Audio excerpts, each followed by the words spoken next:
Okay, welcome everybody to our weekly webinar series.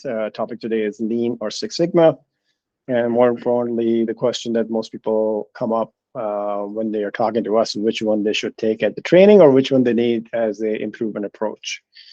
The presentation will look at both Lean and Six Sigma in brief as to what they are about, especially as a continuous improvement approach.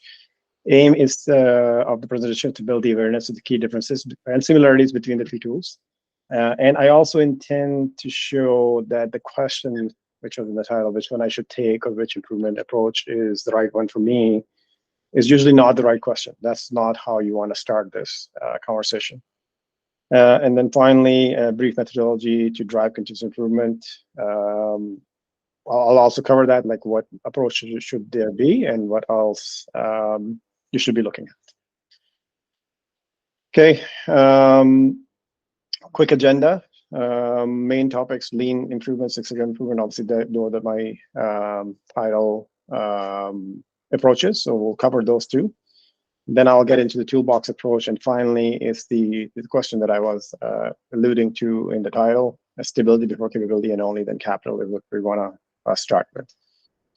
So let's look at Lean. It's the first paragraph there is a sixsigma.org definition. You can call it a dictionary definition of what Lean is supposed to be.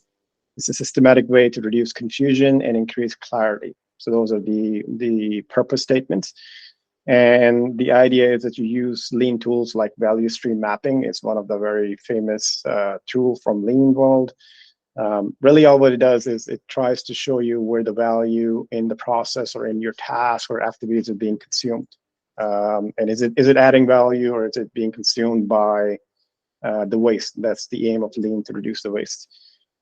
Streamlined workflow is a approach, fundamental approach of Lean. Everything has to be streamlined. If it takes multiple steps and you can do it in one or less steps, then that's what we're after.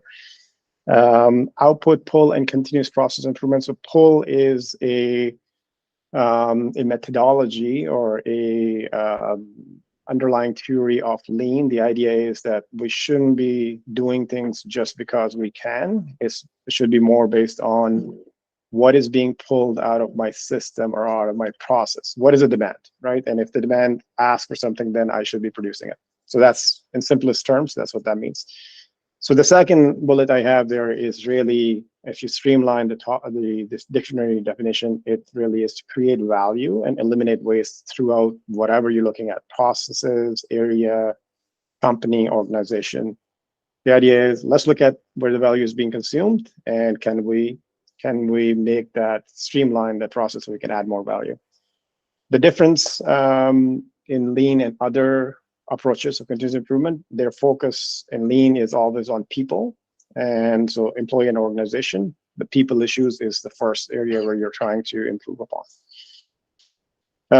It can be applied to a whole enterprise, or as big as that scope, or a small scope as an office layout, work area, or service group. So there's no limits here. If you can map out or see the value being generated by a step or by an activity, you can then apply Lean to it. It's as simple as that. If you can understand what is the process doing, is it value added to me or not, then you can apply Lean. It is anchored on plan, do, check, act method. So if you know what that is, it's really a way of doing continuous improvement, and it's a cyclic. So hence the continuous improvement way. Really, the essence of this is, through this plan, do, check, act cycle, you identify the root causes of the problems or the waste, which is causing your value to be consumed, correct them, and implement the proper measures to eliminate or reduce the impact of the root cause. That's the essence of the plan, do, check, act, Lean cycle. And regardless of context, Lean initiatives usually have these verbiages in their goals. So improve quality, eliminate waste, reduce lead time, reduce total cost. Those are the main ones. But if your goal is to do one of that, most likely you're going to start with the Lean approach as the improvement. To explain this a bit graphically, as I said, you can apply this to a office or an industrial area.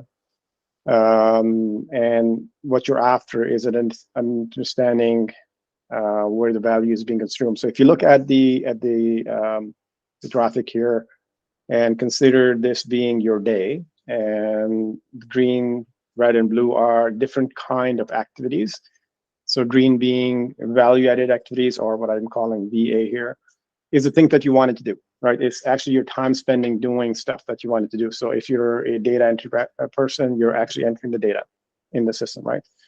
If you're a truck driver, you're actually driving the truck to do what you're asked to do, right? You're actually moving material. If you're a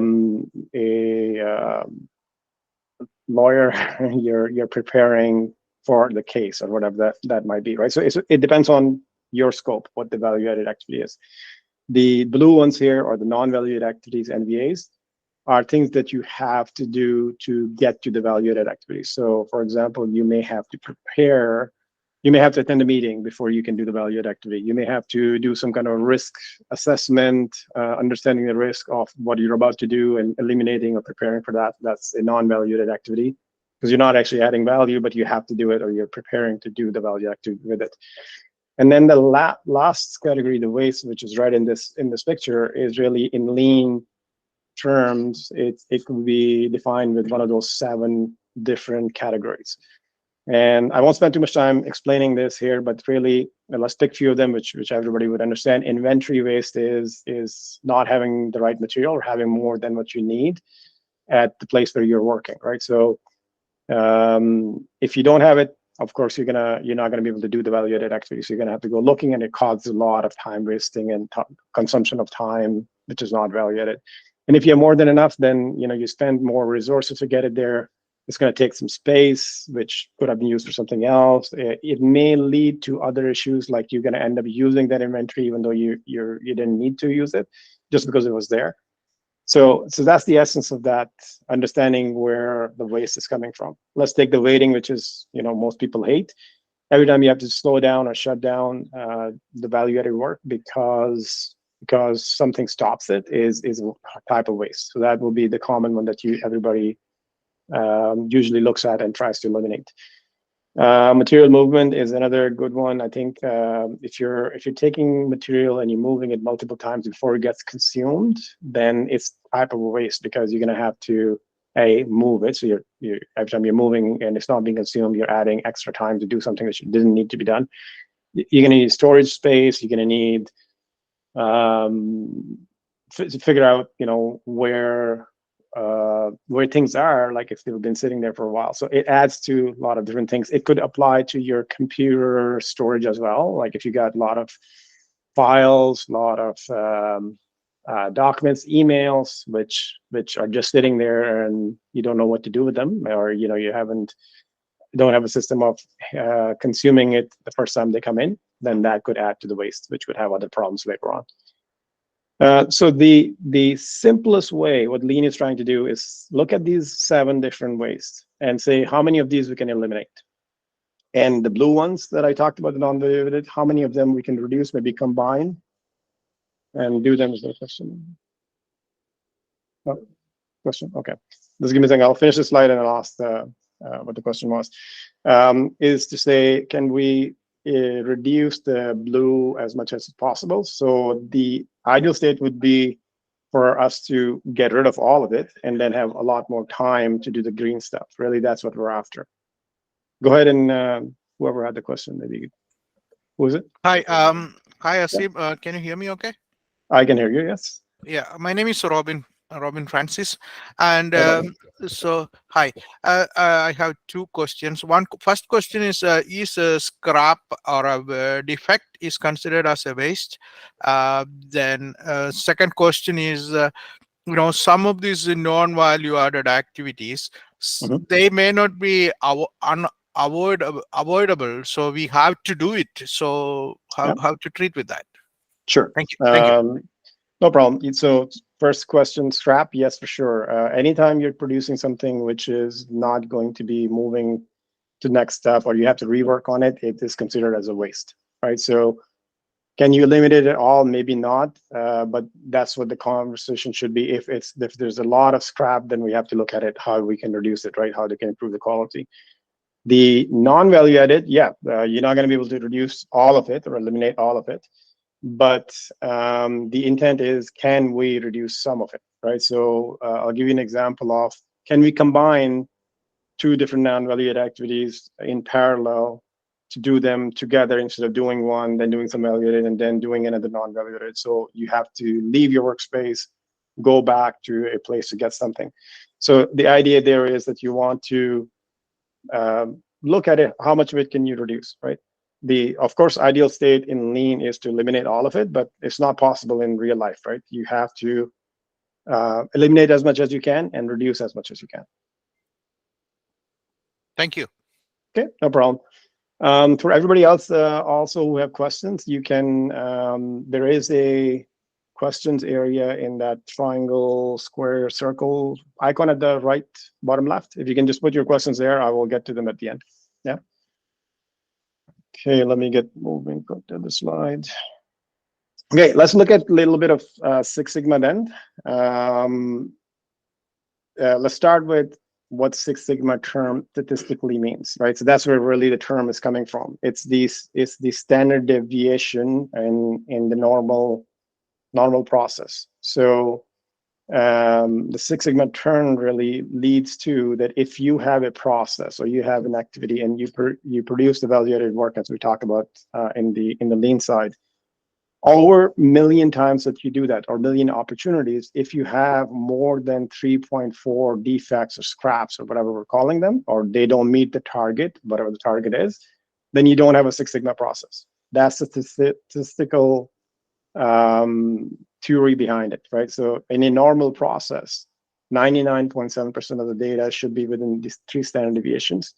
And if you go to 6 standard deviations, it works out to be 99.999%, which is really what we're saying is 3.4 defects or scraps over 1,000,000 times you do something. So that's, for a process to be Six Sigma quality, that's what that means. That's where the Six Sigma term comes from. But obviously, it's a lot more than that when you talk about a continuous improvement approach, because Six Sigma defects thing is just a measure or just a metric to tell you that if you're a Six Sigma quality product or process or not.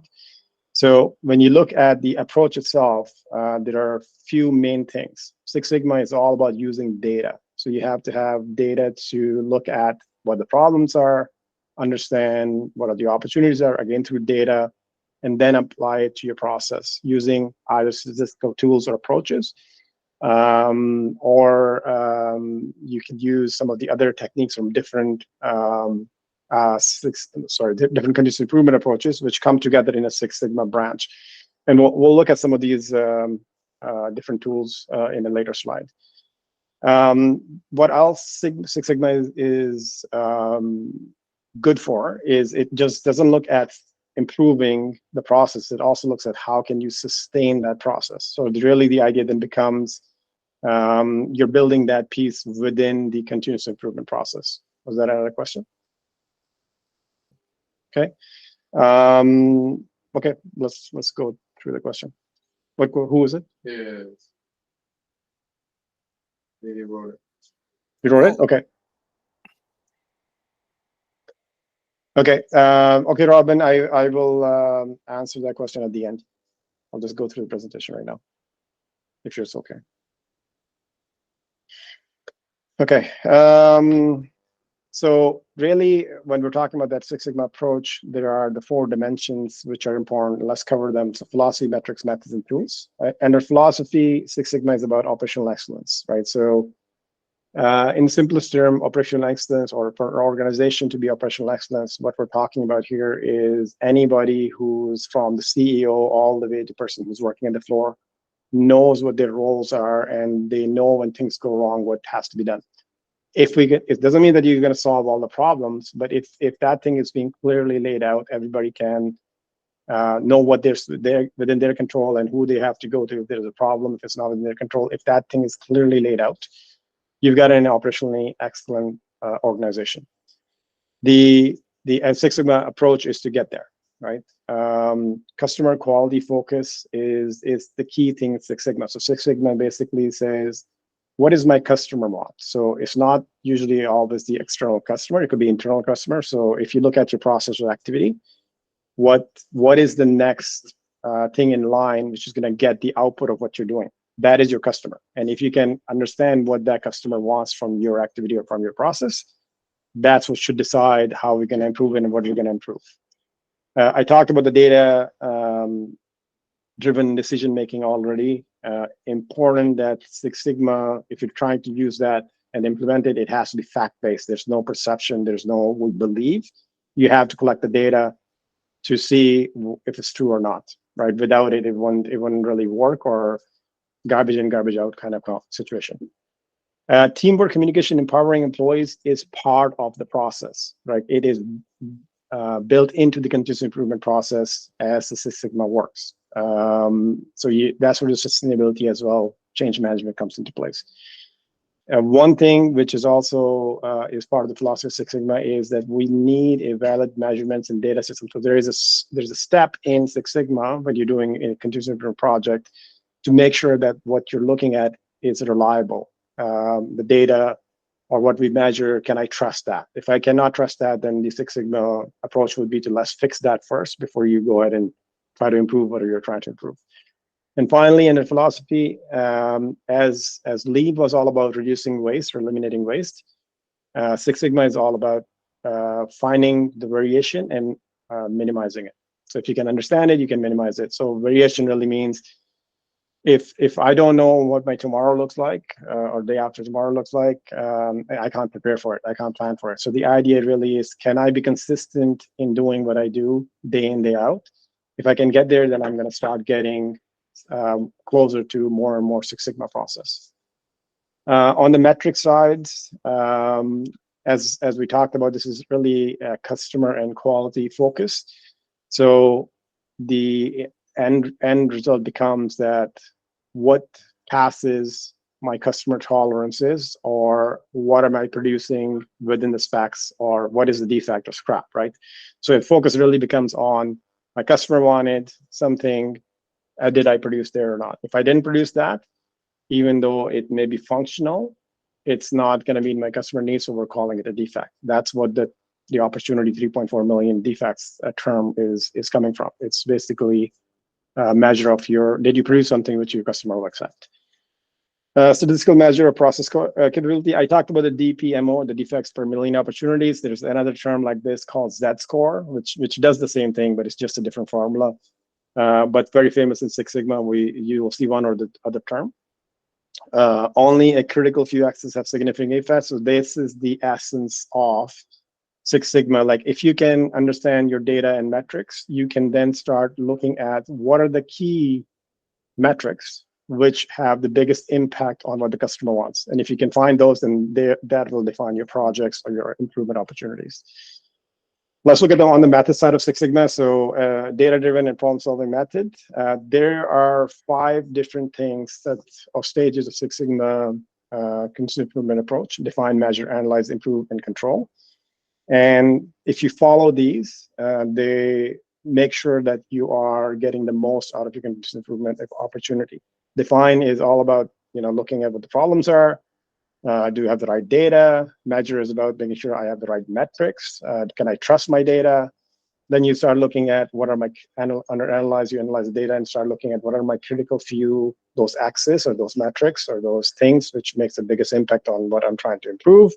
Then you actually do the improvement. And the last stage of control is really about, once I've got the improvement, how do I sustain it? So the focus out of the Six Sigma methodology improvement is also to put something in place so I don't go backwards after I finish the project, right? This is where most people, if they're not following Six Sigma properly, may get a success in their project, but then they end up losing it over time because the control is not in place.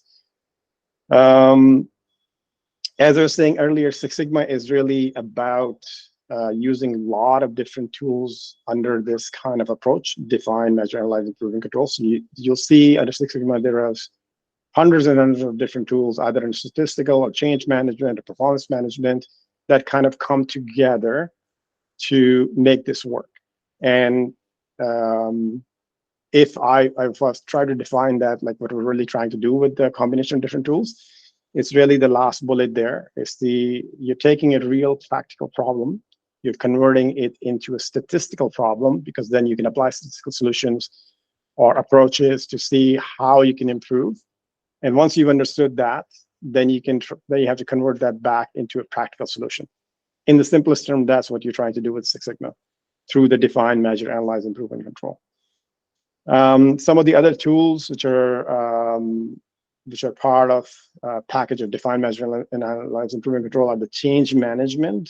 Obviously, statistics it comes with the term, and then the engagement of your team and the stakeholders. They go hand in hand. They're part of define, they're part of control, and they're also part of each milestone of the measure, analyze, and improve, analyze and improve.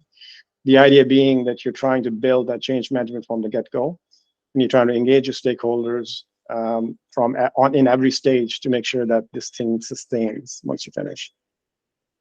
So really the end conversation, what you should be doing is looking at, can we combine the two? Can we use Lean, Six Sigma together? Because that will give you an approach which works both on the waste side and the variation side. You're able to use fundamental tools for the people kind of problems versus kind of process problems, which are more Six Sigma. So if you put them together, you would get a robust approach and toolbox which can work in any kind of problem. It really, in the end, you're trying to minimize mistakes or defects and maximize value. So Six Sigma and Lean. Predictability and consistency of outcome is what you're after. Predictability and consistency is by reducing variation and reducing waste, you can get there. And defining quality and specification set by client is really what the focus of continuous improvement should be anyways. Really, this graphic kind of explains it. Focus of Lean is reducing the waste. Focus of Six Sigma is reducing the variation. One provides more clarity, one reduces the confusion. And they don't have to be in contention, right? They can come together to get you the best value by removing the low value activities or wasted efforts. I wanted to put this slide out there because I think one of the things which is important is we're talking about Lean Six Sigma right now here, and these are some of the key tools or things that fall under Lean and Six Sigma, but there are other toolboxes and approaches that you can use. For example, you have theory of constraints, which is more about focusing on bottlenecks and how to improve those bottlenecks. You have stuff in change management, you have stuff in performance management, which will get put into Lean Six Sigma based on what the kind of problem is. But if your problem is focused on bottlenecks, then maybe theory constraint is where you want to start using the continuous improvement approach first. If your problem is more performance related, like you don't have the right KPIs and dashboard, then maybe we want to start with the performance management continuous improvement approach before we get to Lean Six Sigma. So really the question should be, what is the kind of problem I have, and then applying the right tool to the problem is what you should be trying to go to. So to answer the question of Lean and Six Sigma, like which one I should take, I think you need to take a bigger picture approach and then try to get more understanding of different tools which are out there. Start with Lean Six Sigma both as a skill improvement, and then you can pick the one that you need based on the problem you have. The more important question is what kind of improvement I need. So this graph is kind of explains different kind of problems you may have. So if you look at the dart box or dartboard here, and all the darts, and if this is what I'm doing, I'm throwing the darts all over the place, and I wanted to hit the bullseye. Not only I'm not hitting the bullseye, I am not very consistent. I don't know where my next dart is going to land. That kind of problem is what we call in continuous improvement world is stability problem. And if this is what I have, then I can use Lean or Six Sigma depending on what I'm trying to improve there, right? Versus if I go to the second one, which is I'm consistent, I'm not hitting the target, it's a capability problem, then I may have more success in using some of the Six Sigma terminology here because you're trying to optimize some of the interactions. But it's not limited to that. Lean might still be able to do this depending on the problem there is. And then finally, if I am here and I just need to hit more darts, maybe then I need more darts and I will go to the capital solution. The idea being that if I were to get more darts and I had this problem, I'm just going to throw them all over the place again. And I may not get the best output or best performance from the extra darts that I just bought or I got, right? So why I'm showing this slide is because I think the first question you need to ask is what kind of problem you have. Then from there, start looking at your data and understand, do I want to use Lean or Six Sigma, or maybe I need a combination of both to improve upon. Okay, that's my last slide here. I'll get to the questions next. Bit on Lean Six Sigma. So obviously we have used Lean Six Sigma or other methodologies to do continuous improvement. Whenever we're past to do continuous improvement with some of the clients, we're using all the approaches in that toolbox of that slide that I showed you, depending on the problems there are. And when we get called into training, we have offered Lean on its own, Six Sigma on its own, but Lean Six Sigma is what we would recommend to people if they don't know which one they want to learn, if they don't have inkling towards one, really. And then you also want to understand is what need do we have, right? Like a Lean Six Sigma certification or a training will be different for somebody who's doing on-the-job problem solving, like a frontline supervisor or a technician, versus somebody who's at the higher senior leadership. Then they are basically, just need to know what to look for, what questions to ask their team who's doing the improvement work. And then you have somebody in the middle who are more experts into, they're going to be looking at the complex problem solving. So they may have a different Lean Six Sigma certification. So it's important to know which one you're looking for. Yeah, I think everything else we talked about. To me, the more important questions are what kind of problem you have, stability, capability, or capital, and then going and looking at the right tool for the problem you got. Okay, I'll go through the questions now. So I see Robin had a question. What if process follows a non-normal distribution, this 3.4 defect? Yeah, 3.4 defects would apply, but there would be a different formula to do non-normal. So you can, there's different approaches, Robin. We can have a transformation of the data. Remember when I talked about you take a practical problem, you turn it into a statistical problem? So there's multiple ways to do this. You can apply a transformation of that data to make it normal and then apply this and then convert it back to non-normal when you're doing the solutioning. There's also different probability distributions you can use to come up with this equivalent 3.4 defects for Six Sigma things. Paul, would this be a factor statement? Which one should we do first, Lean or Six Sigma? Oh, very good statement, Paul. Depends on your processes, right? So if you have both Lean kind of issues and Six Sigma kind of issues, I agree. Lean is probably where you want to start because it's simpler. It's quicker. You get very rapid improvements if you put the right solution in place, right?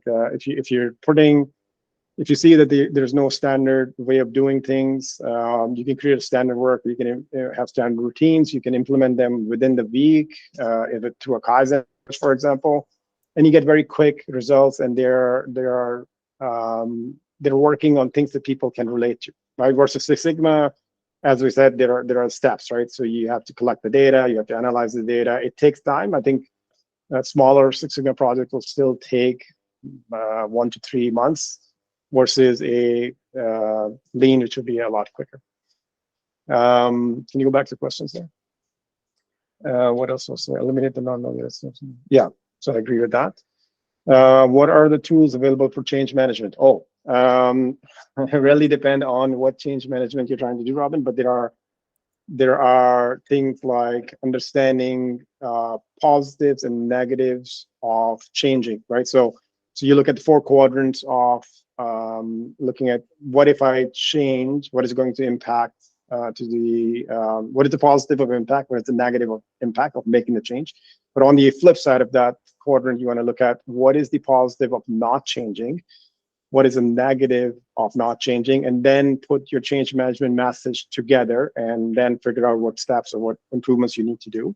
That's one. There's ABCs of change, which is very helpful, where you want to make sure that you have the right antecedents given to people, like skills, training, tools, directions to people are given at the right times in the right places.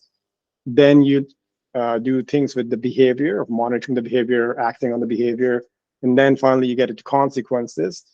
And then obviously there is lots and lots on the building proper communication routines, effective communication, coaching and mentoring at the right level of the organization. So there's tons of tools. We can obviously take this offline and talk if you want to get more into it. Where these approaches built together, as I have almost known them to be handled separately. They're not built together, Paul. They were separately. So for example, Lean, they both have been around for a while. Maybe they were not in that terminology, but Lean got championed in Japan by Tochi Ono. I think that was the guy's name, who was all about standards. He came actually after World War II, visited states, saw how things were being done here, actually in Ford Motor Company, and took some of the approaches and then perfected it and made it into what the Lean is today. And Toyota Production System, or in Vale, the Vale Production System that you probably know, are really coming from that work, right? And that's all about Lean. Six Sigma also got famous in States and in Japan, was more on the statistical side of things. Motorola is one of those companies who was involved in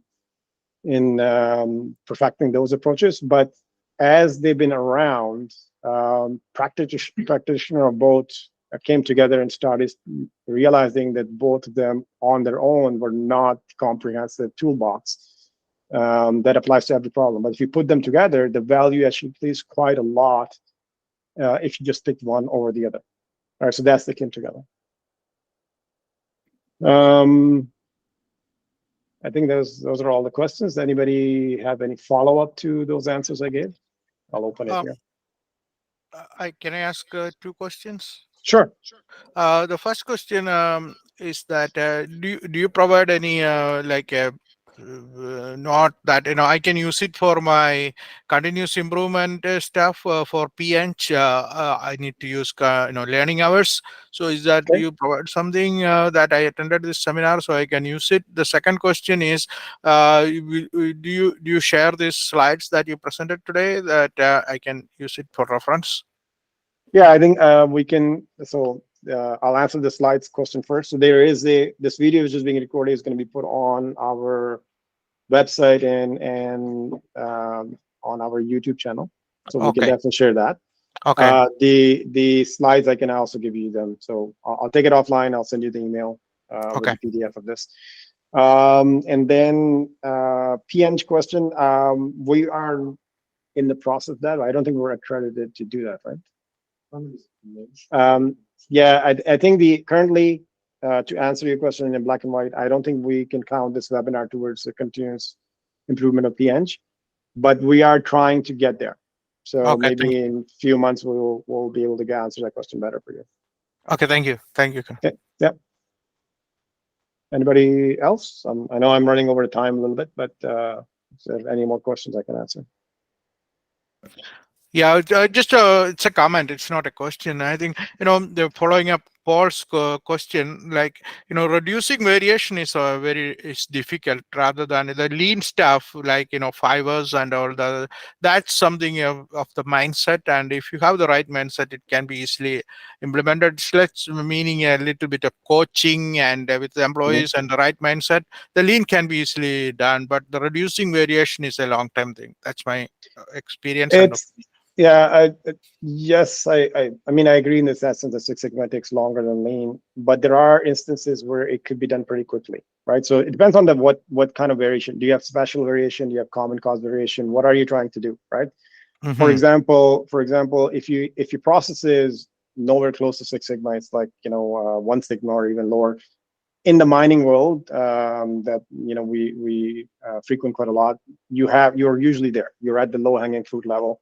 So if you for sure we started lean, but then there are opportunities. For example, if you have two processes which impact each other, right? Like they're both very inconsistent, and they're in series, and you need to look at the interaction of the two. That's where lean alone may not be good, right? So then you need to bring Six Sigma, and if it's, as I was saying, if it's very wide, it can still be very quick.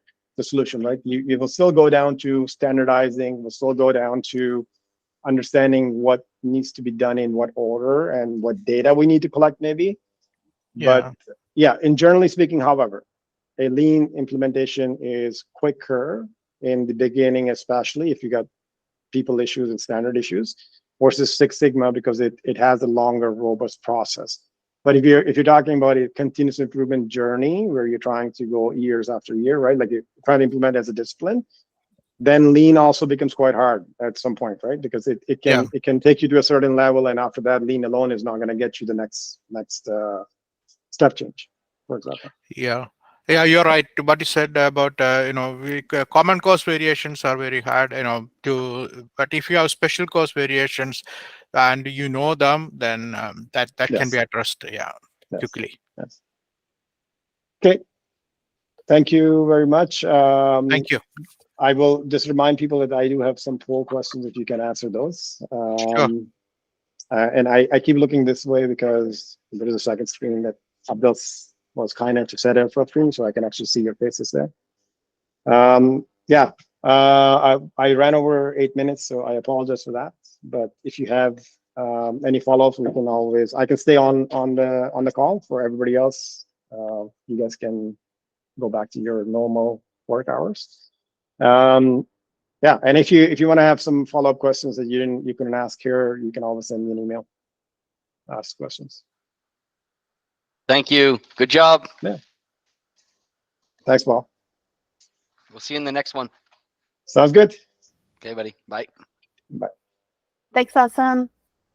Thanks, girl. Okay. I think that's it.